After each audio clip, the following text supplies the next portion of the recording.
I'm going to turn next to Norman Brown. I got to say, I always love having Norman Brown on anything we do. I want you to listen to him talk because under our sentencing laws, if they were enforced as they should have been, and President Obama did not commute his sentence, Norman Brown would have died in prison, which is an absolute travesty. So, Norman, I want you to talk about your personal experience and also now your work helping reoffenders come back to the DC community and what you see that the prisons are or are not doing to help people reenter. Okay, thank you, Kevin, and thank you for having me here, and thank everyone for coming. First thing first, of course, he's already let it out the bag. I did 24 and a half years for a nonviolent drug offense. I was commuted by President Obama in 2015. So I'm on about my a little less than 2 years back into society. What a roller coaster ride.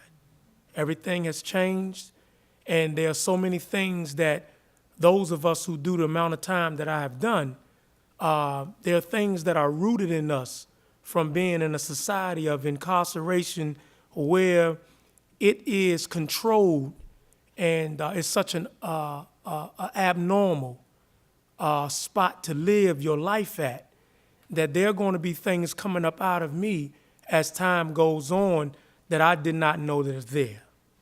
So the beauty of it is that the experience is there. It was a painful experience, but also a joyful experience.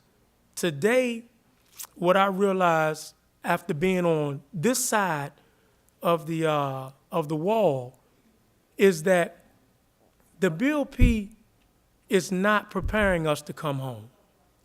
When I first went in 1990, and you saw all of the programs that were available for those of us who were doing time then, you had Pell Grants, you had college programs, you had better institutional programs, culinary art.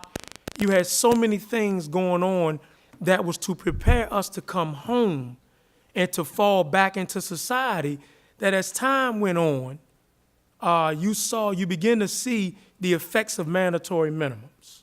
And what I mean is that overcrowdedness came in. There were budget cuts to the BOP, which took money out. So now what you saw was more people coming in with lesser things to do. So you would take out a Pell Grant and maybe bring in, like was spoken before me by David or Sean, a history class. Well, how is that going to prepare me for getting out of prison, coming back out, and being able to start my life over again? You will replace that for a referee class.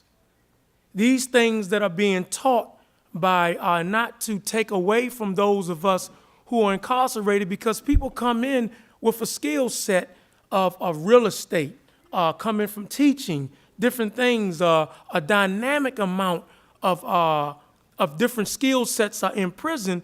But the thing about it is that some of these things, if you stay incarcerated for a long period of time, they are become outdated.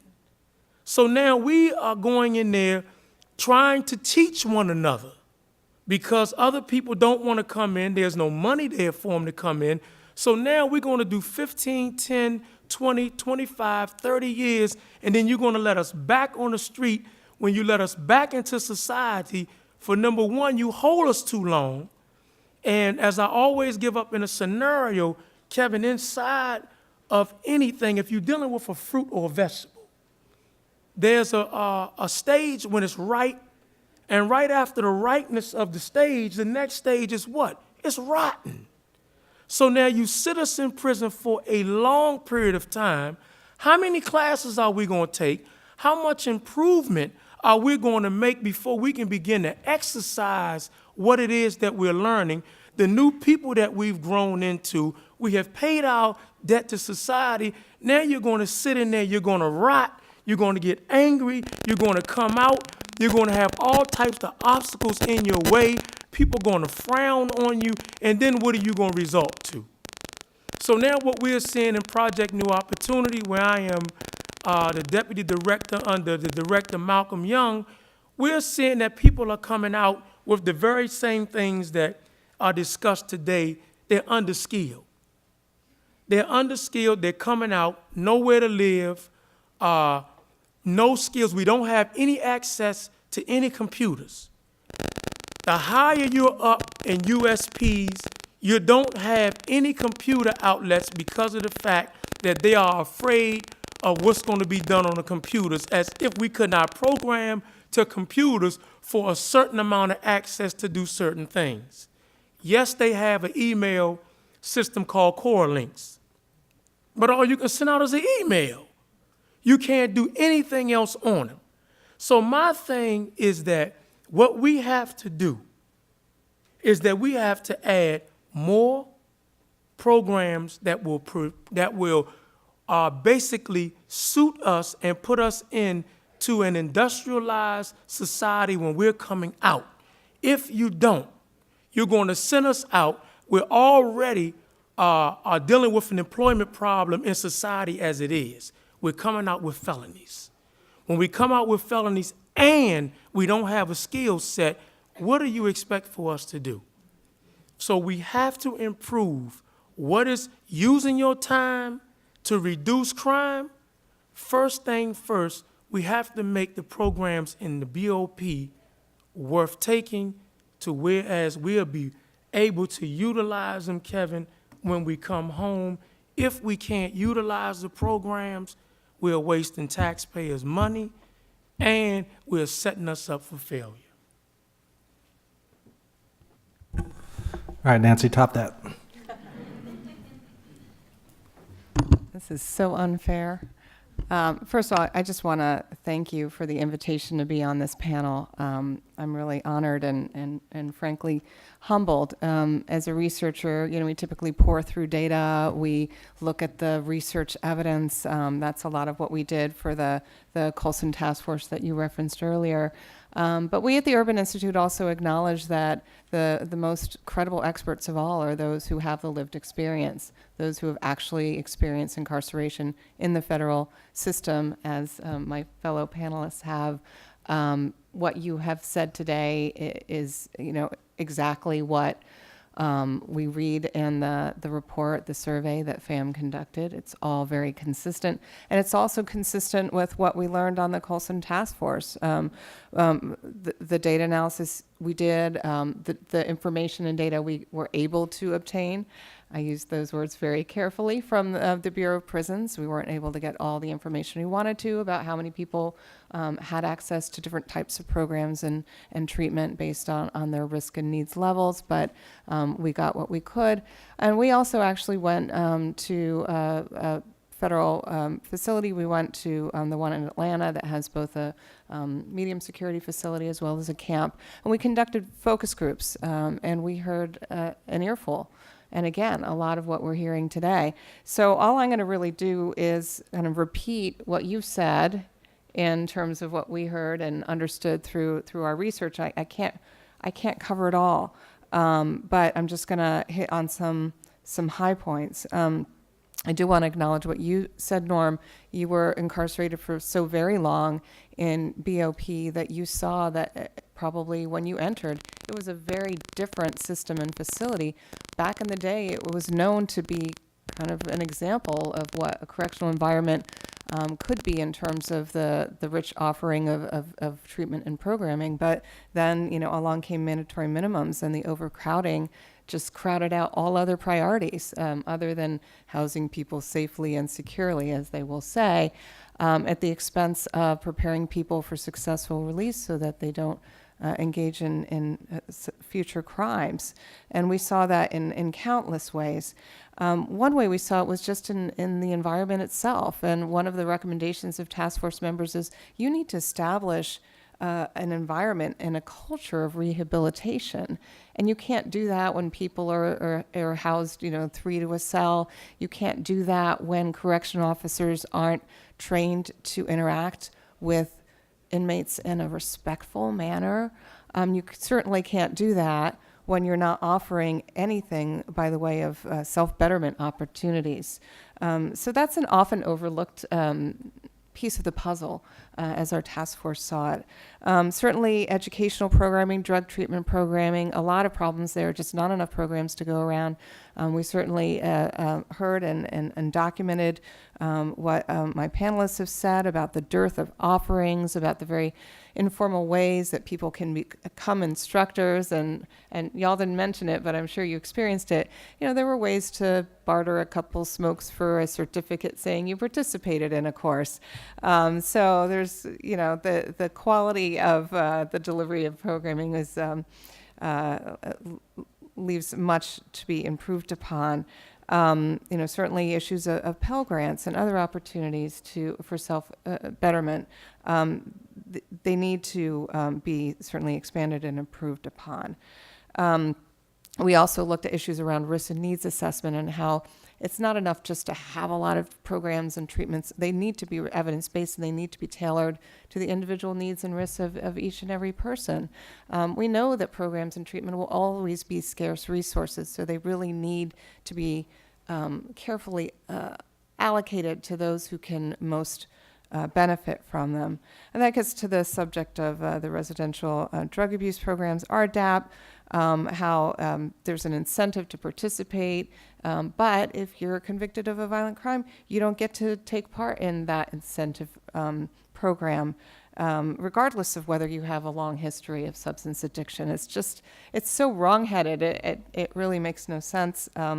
And it's not a good use of resources. We touch upon issues of family, and those are tremendous issues for people behind bars. And David, I think you were the one who mentioned family. Just that we know from a wealth of research that we've conducted that that's a critical piece of successful reentry. It's a critical component of hope when you're behind bars, especially in the federal system, when you're behind bars for years and years.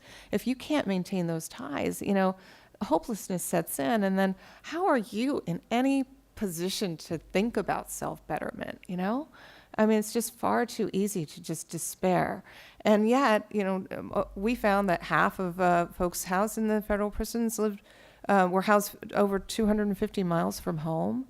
You know, that's really hard to maintain contact. We also found that there were very arbitrary visitation rules, and often that those were used as a form of collective punishment.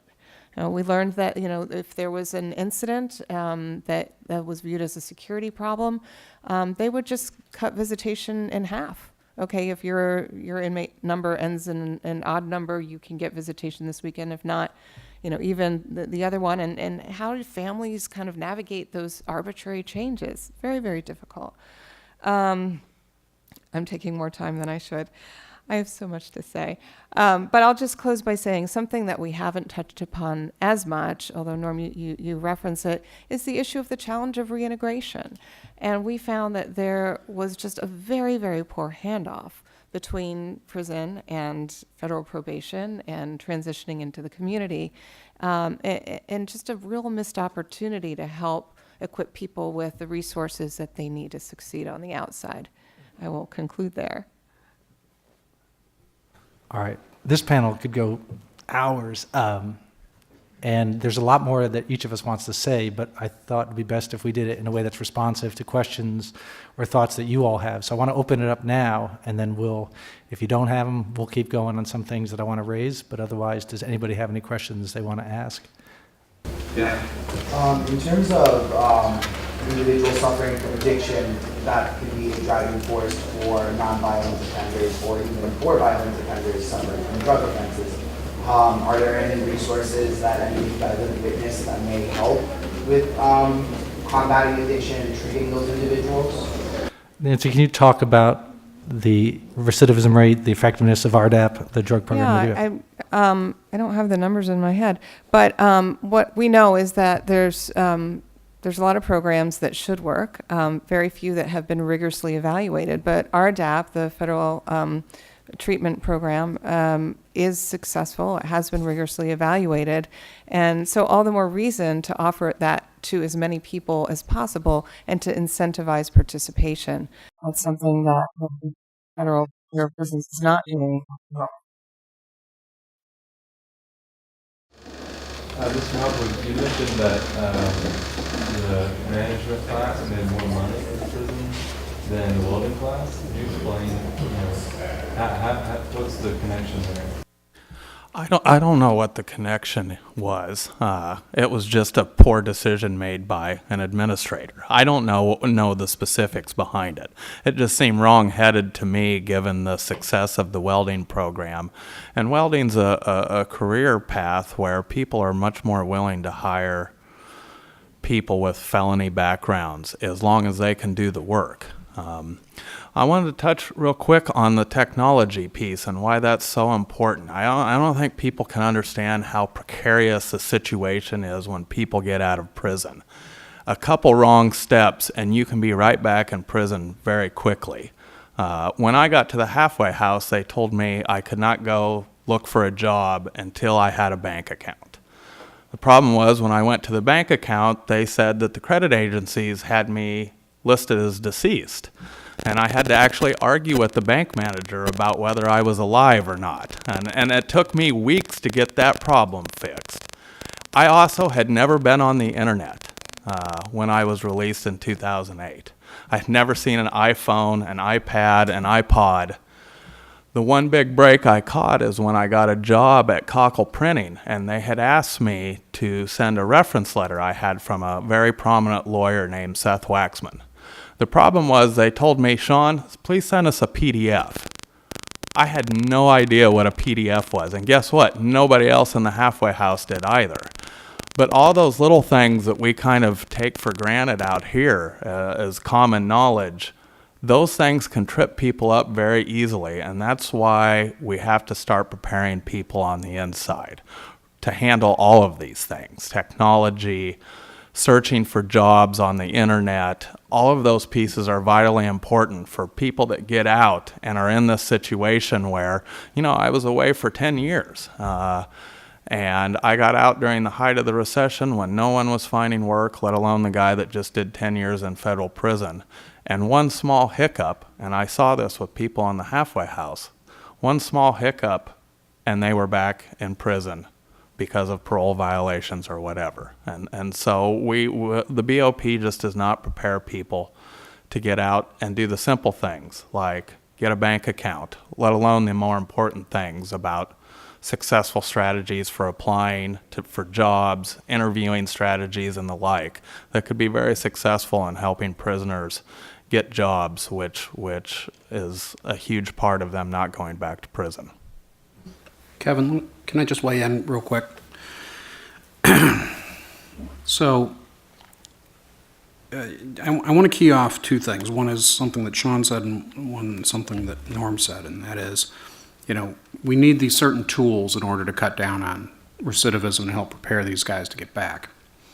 Now, we're the American Conservative Union Foundation, right? And I was at a meeting a couple of weeks ago, and somebody said, well, all you guys do is really care about budgets and budget cutting, and that's just not true. We're focused on things like human dignity and families. But the one thing that I wanted to impress upon everybody in here, and particularly some of those that might share our conservative leanings, is this.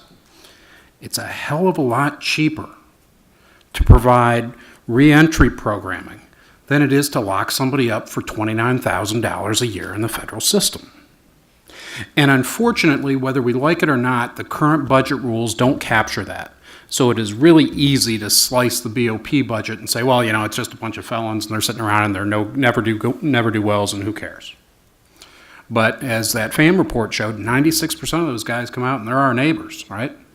And by preparing them, by spending a little money up front, we are preparing them to come out and earn and pay taxes and not commit more crimes and not take up resources from the BOP. And that's something that we just don't see talked about enough in the public policy debate. I'm Julian Kyle Lewis. I study international education policy at the American University here in D.C. And I just have a question for all of you. With the election of our new president, we have a new Attorney General as well, Jeff Sessions. And he's decided to make the laws more easier to lock people up for a longer amount of time for really, really low level like marijuana possession and things like that for people that's their only source of income all across the South. And as well, when you have like a quota where, okay, if you get this many prisoners, we can build your entire new prison. So there's things to built in to help you get more prisoners in, so you can get more money for the prison. So what I want you to know is the people sitting in this room, the children of the congressmen and senators, the staffers are in this room prepared to keep these kind of policies going for the next 100 years. And they're in this room with you right now. And these are their kids listening to what you're saying. So what do you have to say to the children of these senators and congressmen who are in this crowd preparing to keep this going in light of what you've already said? Thank you very much. I would say, don't get too pessimistic. Last year, there was, a huge majority of support to pass sentencing reform. It would have passed the Senate if it weren't an election year. We are now in a position where a completely anomalous event happened. Trump won the election. Attorney General Sessions is now the Attorney General. If any other Republican nominee had won, you'd see a different Attorney General and a different set of issues taking over right now. So it's sort of like the opposite of the lottery. We just lost big in a way that it's hard to wrap our heads around. In terms of the sentencing memo, though, you're right. I mean, we're going backwards in that regard. He's talking about putting his, charging to the gills for all sorts of cases that we think are going to affect lower level drug offenders, not marijuana possession. You don't see that in the federal system, frankly. But we do think we're going to see a lot more cases prosecuted in the federal court, filling the federal system. It's amazing that a conservative government that prides itself on federalism and thinks certain issues are states' matters, this is one we're going to charge local drug offenders in federal court. It doesn't make any sense. I think everyone here has pushed back against that. I think we should be heartened by the reaction to the announcement of that memo, which was bipartisan and pretty uniform against. So we are fearful of what may happen, but I think the reaction to it showed how much progress we've made. But I'm happy to let anybody else address that.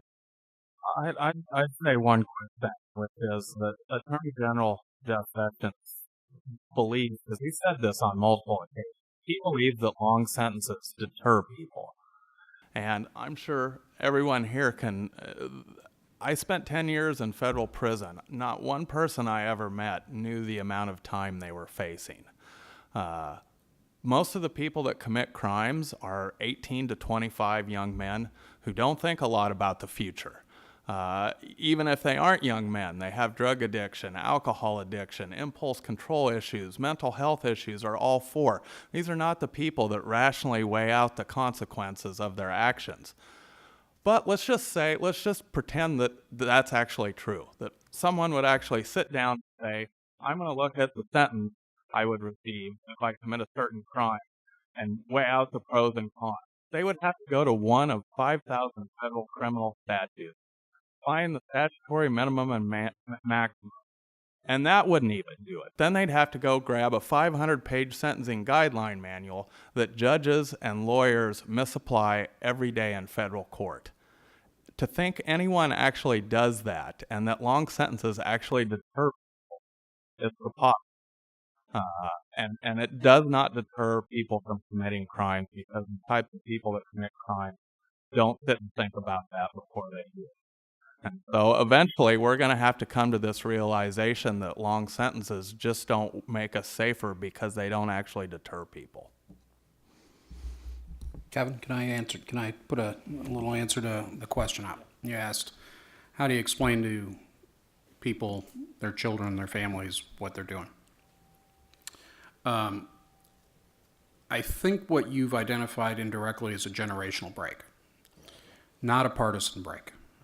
Okay, and I think that this is a really important matter, that this is not Republicans that want to throw everybody in jail and Democrats that want to let everybody out. It doesn't work that way. I think it really is about age. And let me just give you one small example. We have a small get-together called CPAC every year. It's got about 16,000 activists that come in, and it's the Conservative Political Action Conference, February 2018. In this past one, we did a poll of all of the activists that came in. Now, by and large, these people skewed younger, but very, very conservative. A lot of libertarians, too. And we asked them 2 questions out of about 40. Question 1, should conservatives support criminal justice reform. 92% of those that answered said yes, it is either important or very important. 92%. Most of those are young again. And the second question that we asked was, where should we focus? And the number one answer was mental health and drug treatment. When we looked at the crosstabs, it was really not terribly surprising. If you were 50 and younger, you supported criminal justice reform. If you were older than 50, you tended to come from the lock 'em up and throw away the key perspective. And so this is a long-winded way of saying we're winning the battle, it's just going to take a little while because folks, and I don't want to put myself in your age because I'm a lot older than you, but folks who are 50 and younger get it. They understand that the old systems aren't working and we need to come up with a better way and that we've got better ways to do it. It's just we have to wait for our political leaders to catch up to where the younger folks are.